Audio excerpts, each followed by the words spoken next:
देश के प्रधानमंत्री नरेंद्र मोदी शुक्रवार को एक दिवसीय प्रवास पर छत्तीसगढ़ के रायपुर पहुंचे हुए थे और यहां उनका मुख्यमंत्री भूपेश बघेल ने स्वागत किया था। और इसके अलावा सड़क परिवहन मंत्री नितिन गडकरी ने एक बस्तर की से सम्मान किया था। आज हम दिखाते हैं कि आखिर वो क्या सम्मान किया गया चीज़ है जो अब ये पूरे देश में हाईलाइट हो रहा है। दरअसल इसे बेल मेटल का नंदी कहा जाता है जो यहाँ के पारंपरिक कलाकारों के द्वारा बनाया जाता है और इसे ही प्रधानमंत्री को तोहफे के रूप में दिया गया था। हमारे साथ इस वक्त मौजूद हैं अनिल लुक्कड़ जी जो शिल्प कला के कारोबार से काफ़ी लंबे समय से जुड़े हुए हैं। इसके अलावा जो यहाँ के पारंपरिक कलाकार हैं उन्हें देश दुनिया में एक पहचान भी दिला रहे हैं। बहुत बहुत स्वागत है बीपी में आपका।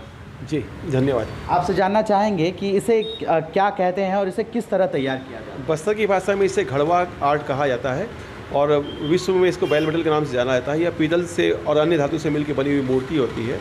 अभी आदरणीय प्रधानमंत्री जी ने जब रायपुर प्रवास था तब सड़क और परिवहन मंत्री श्री नितिन गडकरी जी ने नरेंद्र मोदी जी को बड़े नंदी की मूर्ति गिफ्ट की थी और भूपेश बघेल जी ने माननीय प्रधानमंत्री जी को ये छोटे नंदी की मूर्ति गिफ्ट की थी। ये बस्तर का पारंपरिक कला है और इसकी पहचान पूरे विश्व में है, जो कि बस्तर के जो पारंपरिक कलाकार हैं उनके द्वारा बनाया जाता है। मुझे इस बात की खुशी है कि मैं बस्तर के कारीगर और विश्व के जो नामी ग्रामी हस्तियाँ हैं, नामी ग्रामी घर हैं, उनके बीच में एक सेतु का काम करता हूँ, इस कला को पहुँचाने का काम करता हूँ। और ये मूर्ति आज से एक बहुत सम्माननीय व्यक्ति के पास जा रही है, मुझे इस चीज़ का गर्व है। लगभग कितने साल पुराना है ये जो कला है यहाँ बस्तर में? ये कला तो सदियों पुरानी है, क्योंकि पहले अपनी देवी देवताओं के या कृषि के औजार या जो भी बर्तन रखते थे उनका वो बनाते थे। परंतु जैसे जैसे इसका व्यवसायीकरण होता गया, इसमें मूर्ति भी बनती गई और जो बाजार की मांग के अनुरूप इसमें समय समय पर परिवर्तन करते गए। कला बहुत पुरानी है, परंतु कला बनाने की जो शैली है आज भी पुरानी है। जो हड़प्पा मोहनजोदड़ो के युग की है वो शैली आज भी जिंदा है। बस्तर इसीलिए ही फेमस है क्योंकि यहाँ पे जो भी चीज़ बनती है वो मानव निर्मित रहती है और जो भी पीस बनता है वो अपने आप एक अनूठा होता है, क्योंकि वो एक ही बनता है, उसकी कॉपी नहीं हो सकती। अगर दूसरा पीस बनाना चाहेंगे तो कहीं ना कहीं कुछ ना कुछ उसमें फ़र्क होगा। लगभग कितना समय लगता है इसे तैयार करने? क्योंकि जिस तरह से हम देख रहे हैं इस नंदी में काफ़ी खूबसूरती कलाकृति की गई है, तो किस तरह से इसे तैयार किया जाता है और लगभग कितना समय लग जाता है इसे तैयार? एक मूर्ति बनाने में कम से कम 16 से 17 प्रोसेस होते हैं, तो बनाने में बहुत टाइम लगता है। चूँकि ये बहुत सारी एक साथ बनती है इसलिए सबका अलग अलग श्रेणी में काम होता है। परंतु अगर देखा जाए तो कुल प्रोसेस एक मूर्ति बनाने में कम से कम 1 महीने का होता है। वर्तमान में कितने आपके वर्कशॉप में कितने ऐसे कारीगर हैं जो काम कर रहे हैं? वर्तमान में बहुत से कारीगर जो अच्छे कारीगर हैं जिनको हम अपनी डिज़ाइन डेवलपमेंट के लिए ट्रेनिंग में रखते हैं, या जो हम अपने हिसाब से बाज़ार की मांग के हिसाब से जो डिज़ाइन बनवाते हैं उसके लिए हमारे पास कुछ कारीगर जो हमारे साथ में काम करते हैं। बाकी गांव में जो काम करते हैं हम उनके साथ मिल के काम करते हैं। पूरा टीम वर्क वाला काम है, क्योंकि जो कला है वो उनके दिल में जहाँ में बसी हुई है, तो हम चाहते हैं कि उनकी कला को, उनकी संस्कृति को छेड़छाड़ किए बिना इसे विश्व में पहुँचाएँ। बस्तर की इस तरह की कारीगरी और कहाँ देखने को मिलती है? बस्तर की ये कारीगरी, बस्तर की जो कारीगरी आपको लगभग विश्व के हर जगह देखने को मिलेगी। चाहे आप यूएसए के राष्ट्रपति आए थे उनको भी ये चीज़ दिया गया था। अभी माननीय प्रधानमंत्री जब भी विदेश जाते हैं तो बस्तर की चीज़ ही लगभग गिफ्ट देते हैं। अभी डेनमार्क के भी दिया था उन्होंने।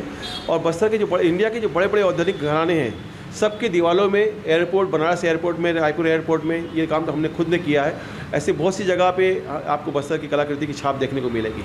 इसके अलावा और क्या है ऐसा खासियत जो काफ़ी हाईलाइट होती है खास करके बस्तर से? जिस तरह से हम देख रहे हैं यहाँ पे वॉल पे आपने लगाया है, तो ऐसे इसे क्या क्या नाम दिया जाता है और क्या खासियत होती है? बस्तर में मुख्यतः बेल मेटल का काम पहले होता था, फिर बाद में लोहे के काम में शुरुआत लोहे के काम में।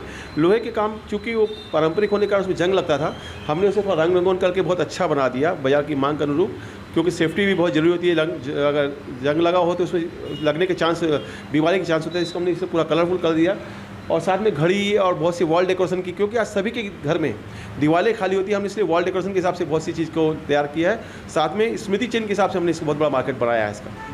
तो देख सकते हैं कि जिस तरह से अनिल लुक्कड़ जी ने बताया कि बस्तर की जो कारीगरी है वो कितनी फेमस है। सिर्फ देश ही नहीं बल्कि विदेशों में भी इसकी काफ़ी डिमांड है।